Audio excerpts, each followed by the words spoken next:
They dug his grave while he was still breathing. His leg was shattered. His scalp hung loose.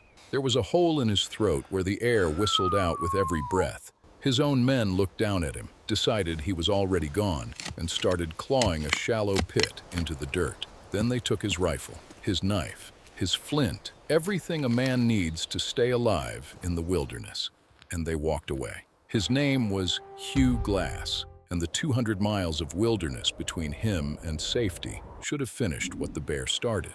But it didn't, because there was a river out there, and that river had other plans. This is the story of the most stubborn dead man in American history. A man who refused the grave, crawled through hell on a broken body, and let a river carry him back from the edge of the world. And the two men who left him to die, keep them in the back of your mind, because Glass never forgot their faces, and what he decided to do about them is not what you'd expect. Remember the river. Everything comes back to the river. They called him Old Glass, and there's something almost cruel about the name, because glass is the one thing you expect to shatter. One hard fall, and it's gone. That was the joke the frontier never got to finish, because this glass would not break.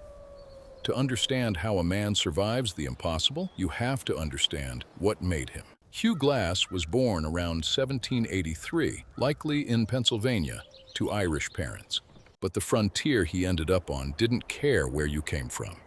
As the story goes, he was captured by the pirate Jean Lafitte and forced to sail under the black flag. Legend says he later lived among the Pawnee, who taught him to read the land, find food where there was none, and cross rivers no compass could map. Whether every detail is true or not, one thing is certain. By 1823, Old Glass was exactly the kind of man the American West chewed up and spat back out. Tough, quiet, dangerous, a survivor before survival was ever tested. That year, he answered a newspaper ad. General William Henry Ashley wanted 100 men to travel up the Missouri River and trap beaver. It was the fur trade, the oil boom of its day. Fortunes waited upstream. So did death. By the summer of 1823, Glass was part of a brigade led by Andrew Henry, pushing overland toward the Yellowstone River. These were hard men, names that would become legends, a young Jim Bridger among them.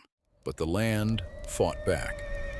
In the dead of night, deep in the Grand River country of what's now South Dakota, the party was fired on, attacked by Arikara and, according to the trappers' own accounts, even normally peaceful Mandan and Hidatsa. Men died. The rest kept moving, deeper into country where every shadow could kill you. And Glass, as a hired hunter, walked out ahead of the group, alone, searching the brushy river bottom for game to feed the party. That's when everything changed. He didn't see her until it was too late. A mother grizzly, two cubs, and a man standing right between them. There was no time to raise a rifle. The bear was on him in an instant, 800 pounds of muscle and claw. She picked him up like he weighed nothing. She tore the flesh from his back until his ribs showed. She ripped his scalp. She punctured his throat. His screams brought the others running. They fired. They killed the bear. But when the gun smoke cleared, what lay on the ground barely looked like a man. Listen to how one witness described it. A man named Hiram Allen, who was there. The monster had torn the flesh from the lower part of the body. His neck shockingly torn, even to the degree that an aperture appeared to have been made into the windpipe, and his breath to exude at the side of his neck. Broken leg, ribs bare to the sky, a throat he could breathe through the side of. Nobody thought he'd last the night, but morning came, and Glass was still breathing. So Henry made a hard call. They were deep in hostile territory, and a dying man on a stretcher slowed everyone to a deadly crawl. He asked for 2 volunteers to stay behind, wait for Glass to die, and bury him. The reward, an $80 bonus, several months' wages. 2 men stepped forward, an experienced trapper named John Fitzgerald, and a teenager most historians believe was a young Jim Bridger. They waited. 1 day, 2, 5, and still, that shallow rise and fall of his chest, that flicker behind his eyelids. Then Fitzgerald panicked. Indians were near. Staying meant dying. So he convinced the boy they'd done their duty, that Glass was as good as gone. They laid his body beside a spring. They took his rifle, his knife, his tomahawk, his fire kit, everything a dead man wouldn't need, and they left him there to rot. When they caught up to the others, they reported it flat and final. Hugh Glass is dead. But Hugh Glass was not dead. He woke up alone. No weapons, no fire, no way to walk. 200 miles from the nearest settlement, Fort Kiowa. Most men would have simply closed their eyes. Glass set his own broken leg. He wrapped himself in the very bear hide his companions had left as a burial shroud. And then, inch by agonizing inch, he began to crawl. To stop the rot from killing him, the story goes, he let maggots eat the dead, infected flesh from his back. He ate insects, snakes, roots, wild berries. When he found wolves taking down a buffalo calf, he waited until they'd eaten their fill, then dragged away what was left and lived off it for days. One thing kept the fire burning inside him, not hope, not faith, revenge. The thought of finding the men who left him for dead.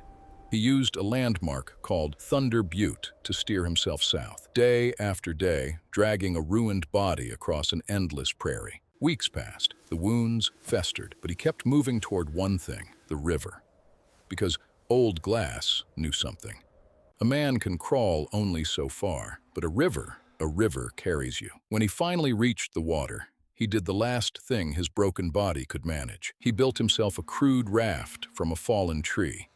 He dragged himself onto it, and for the first time in 6 brutal weeks, he stopped crawling. The current took him down the Cheyenne toward the Missouri, past the country that had tried so hard to kill him. The same wilderness that broke him now carried him home, mile after mile, while he lay there and simply survived. That's why the river had other plans. It didn't save the man the bear left behind. It saved the man who refused to quit long enough to reach it. By mid-October 1823, Hugh Glass limped into Fort Kiowa, more than 200 miles, 6 weeks. A dead man who walked out of his own grave. And those 2 men, the ones you've been waiting on, he found them, both of them. He crossed half the frontier to do it. And then, standing over the men who had buried him alive in everything but dirt, he let them live. The boy, because he was young. Fitzgerald, because killing a man who joined the army would have cost Glass his own neck. Hugh Glass died 10 years later, in 1833, on the Yellowstone. The frontier finally caught him, but not that day by the spring. Not with a broken leg and a torn throat and 200 miles of nothing. They left him for dead. But the river had other plans.